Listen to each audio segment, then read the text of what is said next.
I've never seen one of these before. Welcome back, Troglodytes, to your daily dose of guitar information, the Trogly's Guitar Show. It's time for an unboxing episode, starting with this little guy. Usually I save my small trinkets for later in these episodes, but one of these is so cool, I'm just so excited to see it. Mainly because I didn't even know this thing existed. So I found this on Reverb when I was researching that last 2550 that we had unboxed, cleaned up, because I was pricing it, trying to put a really good price on it so it would sell quickly, and it did. But in doing that process, this listing came up for a 2550 medallion. 2550s did have a lot of memorabilia to them. The most famous one being the belt buckle. Only the early ones that sent in their card would get one of these, and nowadays an authentic one will run you about $1,000 plus, which is insane for a little belt buckle like this. And Gibson made tons of belt buckles like these, but the only one that's like really ultra super valuable, worth more than like 50 to 100 bucks, is this one because it was tied to a limited edition release with the guitar. I just love the golden color of these. But as it pertains to the 2550, you have to be careful of counterfeits because these things are so valuable. Yeah, people have casted fakes. We made an episode a long time ago, but a quick recap is you'll want to look for the butterfly loop. You don't want the straight one. That's how you know it's a counterfeit. And then you want to look at basically the font of everything. Look at this one, and now look at this one. You see how fine the lines are? Whereas these are a lot thicker. And you might say, hey, Trogly, one of these is a completely different color, so of course it's fake. Well, usually they get sold on as it was unplated from the factory. That's how I ended up with these. I fell for that scam. So if anybody else has one of these medallions in your collection, feel free to let me know. Because the color looks right, the font looks about right. It has a similar whole Norland music thing to it. Because I am aware of this, there's like a pocket medallion, but this is circa 1994.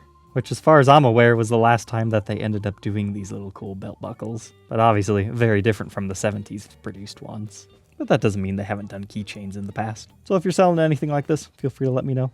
But it's funny, because the seller's Reverb account was listed on vacation, so I messaged him not expecting to hear back for a while. And he got back like instantly. He's like, yeah, I just turned it on to vacation mode. And he asked me if I would be interested in these other items. So here we go. I have seen just a few of these. I don't know if they were officially Gibson produced or what the story is behind it. If you know, feel free to leave a comment. But it appears these were actually made in Kalamazoo by Ampersand Brass, so I mean, it seems to make sense. Or maybe they were just doing like a test run of these, sent it on to Gibson to see if they would have interest in doing it. But it's just kind of that 80s Gibson logo with a whole bunch of swirly swirls. This wasn't one I necessarily needed for my collection. It's a lot lighter in weight than the others, but it's that nice shiny brass color. It doesn't look too out of place. And now lastly, I kind of forget what this one was.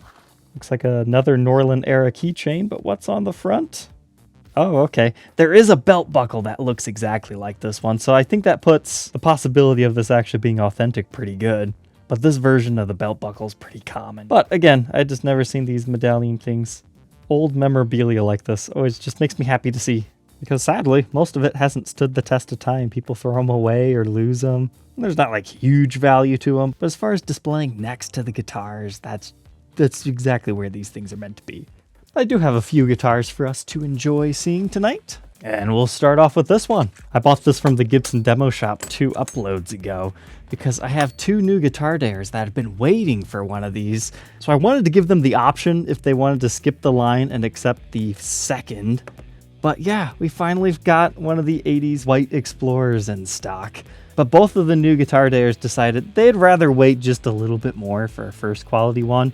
So this one will be up for grabs. And I decided not to do the full review on this one because I promised the other guy the review piece. And since he wanted a first quality one, I just didn't think that'd be right. So complete catch and release on this one. But yeah, I am looking forward to this review and demo. This looks pretty sweet. This is the iconic color for one of the 80s Explorers. Although I think I would like it just a little bit more aged, but that will happen in due time. But at first glance, this one looks really minty fresh, but as you get into it, I'm not sure if this is going to show up on camera, but there's kind of like a white grainy layer over top of the creamy one. So they must be having some sort of finish issues on these because it's taken so long for these to come in. But I'm definitely looking forward to reviewing this. It's strange how going from ebony to white just makes it that more attractive, but this kind of has James Hetfield ties to it if you want to carve some things in here. But now we've got this one. This was a guitar I found on Reverb, but they were only a couple of hours away from me, so it's kind of a funny story where it seemed like the lady was actually going to come drop the guitar off to me, within an hour of ordering. But then once she did the math and figured out it was actually 3 hours instead of the 1 hour away, she's like, I'll just wait for the boxes to come in. To which I said, sure, nothing wrong with that. I'm not in any big hurry anyway. But if I remember the story correctly, she was selling a few guitars of a family member who had passed. And she was talking about some cool Fender basses and stuff, but that's just not what gets me excited. But this one, I had to buy it instantly because it's one of these bad boys. A good old Les Paul, complete with chainsaw case yet. That's very rare. And it looked like it still had the original T-top pickups in it. That's the way you like them. But yet this one's got a little bit of wear right here, and it's got gorgeous wood grain. That's what really sold me on this particular one. But looking at the back, it appears to be a 3-piece body. But if this is the first time you've ever seen one of these, this is like the precursor to the Les Paul Studio model in a roundabout way. Walnut was inexpensive enough in the late 70s, but then became very, very expensive towards the beginning of the 80s. So these got discontinued rather quickly in their initial format and ended up going over into mahogany construction. But I love the original Walnut ones. They're just so cool. But it looks like outside of Dunlop strap locks on this thing, everything else is original on it yet. But buying guitars from people who don't necessarily know guitars can sometimes be scary because they don't know to look for warped necks or to make sure the truss rod is functioning. They're sometimes even scared just to take off the truss rod cover, which I totally get. If you don't know guitars, you might be too scared to break it. But it looks like this one just needs some sort of a fret polish and we should be good to go. Not clean enough for my collection, but if you're interested in this one, as is or cleaned up, feel free to reach out. But our fun does not end tonight. We've got a few boxing stories that I've been saving up. Now we gotta send this one off again. It's the broken LTD. This thing's been on the show so many different times. This must have got shared on a guitar forum or something, because I just got so many hate messages about this one. It's still sold in 24 hours, and I had quite a few interested parties in it. A lot of guys just didn't realize how much more in value these things have shot up since brand new. So hopefully we'll see this one again in photos after it's been repaired. This one surprised me how long it took to sell. I priced it a good $1,500 cheaper than any other double neck on the market. And I was thinking, it'll sell on my website. Didn't sell on my website. Had one interested party that never really came through, and then throw it up on Reverb. Yeah, within 30 minutes, gone. Say what you want about Reverb and their fees and whatnot, but they do get the job done when you're pricing players' grade stuff correctly. Here's another one that found a new owner. The Double Cut Corvette Les Paul Special.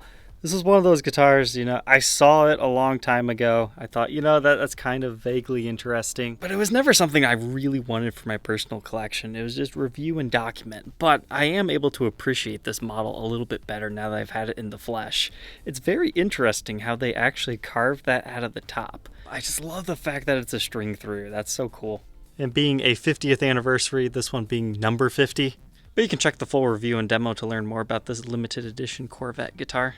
Now that this one's found a new owner, maybe I should find the Corvette Les Paul. Our next one to say goodbye to, we have not seen in a long time. It's the Chuck Berry ES355. I actually made a goof on these because I had two of them at one point in time. My first one sold to a Canadian buyer, and in my listing I had a certain serial number listed, and then I accidentally sent him the wrong one. We didn't even notice until like 6 months later. I don't think he really cared. He actually ended up getting the one that I thought I was saving for my personal collection. It was a lower serial number, and this was the review piece, number 69. But if I remember correctly, these are from 2021? I think people will eventually become nostalgic over the COVID era guitars because there was just such a hype behind electric guitars at that point in time. It was a great time to be a content creator because everyone was buying, everyone was so happy with all the new models. Gibson was under new ownership. We were just on this new spiritual high as far as all the cool signature models, Adam Jones. Everybody just loved guitars and learning about them and getting the models. Whether you're an investor or player, it didn't matter. In the market right now, it's not terrible, but it's definitely slowed down from those glory days, I guess we could call it. I really like the Chuck Berry signature models, especially the 350T, but this one's cool with the whole yellowed over lacquer, matching your gold hardware. You've got your Veritone. It's a reissue of a late 70s model, which was unique, so we get the volute on the back. And of course, you get the cool hat, but this one's actually going to the guy who purchased my review piece of the red SG Supreme, so I think those will look quite nice together. We first purchased together about a year ago at an estate auction.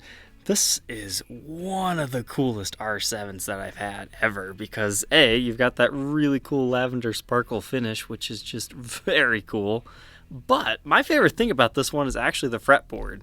I think we decided it was Madagascar rosewood. They were using it at this point in time within Gibson. And it just has some of the characteristics that you think of when you think like super exotic Brazilian rosewood fretboard, but you know, without the crazy, crazy price tag. It was unique. But when we first got it, the frets were just disgusting, and we polished it up, and now it's ready for its new owner. Which, if I remember correctly, it's to a guy in Maryland. So that'll only be a couple-day trek. This is one I'll remember. It just doesn't really fit into my collection at this point in time. Our next one to pack up has a little bit of a story. So it's the USA Theodore. I've said what I need to say about this. But apparently my website has been offering free shipping to people in Alaska and Hawaii.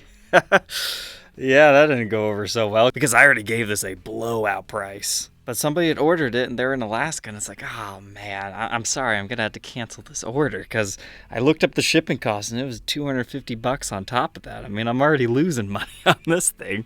But what really stinks about the situation is, yeah, you might think, oh yeah, just refund. It's not a big deal. No, because I still lose $60 because PayPal doesn't return their fee. And rather let PayPal make money for nothing, I'd rather just lose money on the guitar. Expensive mistakes are the best ones because you actually learn from it. I think my website is set up better now, and this one's going to have a lot more fun in Hawaii than it did in Ohio. All right, Troglodytes, I hope you enjoyed tonight's episode. Do not forget to like, comment, and subscribe, and we'll catch you tomorrow on the next one.